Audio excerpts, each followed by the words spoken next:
नमस्कार. मी भगवंत Kulkarni. Real estate पेढी या मराठी चॅनलमध्ये आपलं खूप स्वागत आहे. हे एकमेव रिअल इस्टेट पेढी हे चॅनल आहे की जे तुम्हाला बांधकाम किंवा रिअल इस्टेटबद्दल, जागा खरेदी विक्री ह्याच्याबद्दल तुम्हाला माहिती देत असतं.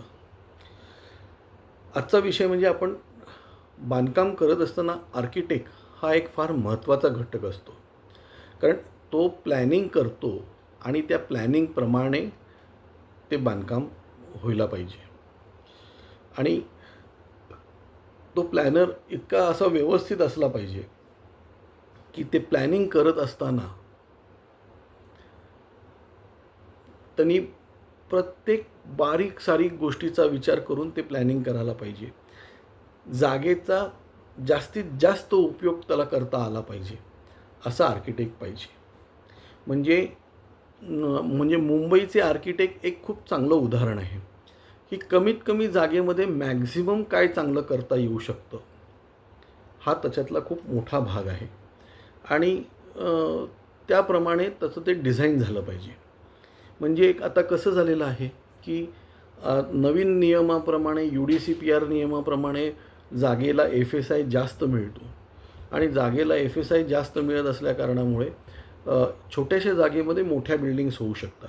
आणि मोठ्या बिल्डिंग्समध्ये आता कसं आहे, मुंबईमध्ये प्रत्येकालाच भाव परवडतात अशातला भाग नाही.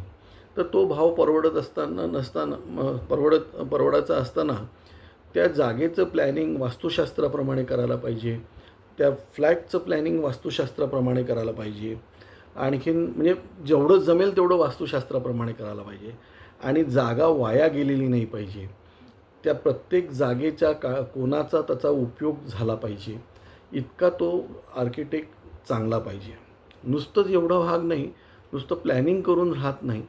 ते प्लॅनिंग जे तो करतो ते प्लॅनिंग हे बरोबर तुमच्या त्या कॉर्पोरेशन किंवा दुसरी टाउन प्लॅनिंग अशा ज्या हे आहेत ह्यांच्या नियमात बरोबर बसलं पाहिजे, असा तो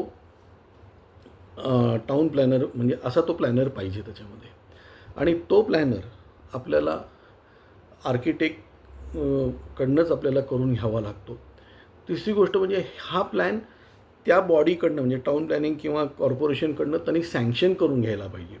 कारण त्याला समजा त्या चीफ इंजिनियरला हे समजा पटलं नाही तर त्याला ते पटवून देऊन काय जागेवर खाडाखोड वगैरे करून त्याला ते प्लॅनिंग करून करायला पाहिजे. ते इतका तो जोरदार आर्किटेक्ट म्हणजे आर्किटेक्ट हा बांधकामाच्या बाबतीतला सगळ्यात मोठा घटक आहे. तसंच त्या आर्किटेक्ट म्हणजे आता हे झालं मी बंगला किंवा बिल्डिंगबद्दल बोललो. तसंच कमर्शियल प्लेसेसमध्ये पण बोलतो की जी जाण्या येण्याची जागा आहे ती इतकी जबरदस्त पाहिजे तुमची जाण्या येण्याची जागा, की त्याच्यामध्ये तुम्हाला मॅक्झिमम काम करता आलं पाहिजे. कमर्शियल याच्यामध्ये छोट्याशा जागेमध्ये खूप चांगल्या गोष्टी करता आल्या पाहिजेत. आणि ह्या तसंच परत मी तुम्हाला म्हणतो तेव्हा कॉर्पोरेशनकडनं त्या पटवून घ्यायला पाहिजेत. आता बंगला बांधताना एखाद्या आर्किटेक्टनी, कारण बंगला बांधणारा माणूस हा साधा नसतो, याच्याकडे भरपूर पैसे असतात आणि तो खूप मोठ्या प्रमाणावर पैसे खर्च करत असतो. त्यावेळेस त्यांनी त्या नियमांमध्ये बसून कुठलं उत्तम प्रकारचं बांधकाम करता येईल, त्याच्यामध्ये वास्तुशास्त्राचा पूर्ण कसा उपयोग करून घेता येईल, हा सगळा अभ्यास करून आर्किटेक्टनी त्याचं डिझाईन करायला पाहिजे. आणि ते डिझाईन करून त्याला आता काही लोकांना वयोवृद्ध असतात तर या जागेमध्येच लिफ्ट पण बनवायचे असतात. तर असं चांगला सुबक आणि चांगला आर्किटेक्ट होणं हे अत्यंत गरजेचं आहे. आणि ते डिझाईन फार सुंदर करता आलं पाहिजे. पण डिझायनिंग असं क्लिष्ट पण नसलं पाहिजे की त्याच्या पुढचा जो भाग आहे RCC डिझायनरचा, तो RCC डिझायनरचा भाग हा वाईट होता कामा नये. काय असं माझं हे आहे. आणखीन त्यामुळे आर्किटेक्ट तुम्हाला चांगला मिळणं फार महत्त्वाचं आहे. कारण फसवणारा आर्किटेक्ट किंवा नुसतंच हे करणारा आर्किटेक्ट, कारण हल्ली प्लॅन सँक्शनला सुद्धा खूप वेळ लागतात. तर ह्याच्यासाठी सुद्धा काहीतरी करून तो आर्किटेक्ट कसं लवकरात लवकर तुमचं काम करून देईल. आणि हे झालं प्लॅनिंग स्टेजपर्यंत. जेव्हा बांधकाम सुरू होतं तेव्हा बांधकाम सुरू झाल्यावर ते डिझाईनप्रमाणे ते बांधकाम होतं आहे की नाही हे सुद्धा लक्ष देऊन त्यांनी बघायला पाहिजे. आणि ते लक्ष देऊन बघण्यासाठी म्हणून आर्किटेक्टला आपण पैसे मोजतो. कुठल्याही आर्किटेक्टची फी ही साधारणतः 3% पुढे असते. म्हणजे बांधकामाच्या खर्चाच्या 3% फी ही आर्किटेक्टची असते आणि तेवढी फी त्याला ही मिळाली पाहिजे. काय आणि याच्या व्यतिरिक्त ते कुठे कुठे पैसे वाचवता येतील एखाद्या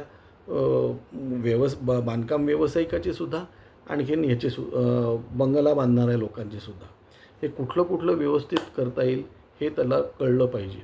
हे एक आर्किटेक्ट एक खूप मोठा रोल हा याच्यामध्ये बांधकाम व्यवसाय रिअल इस्टेटमधला आहे. आज एवढंच. धन्यवाद.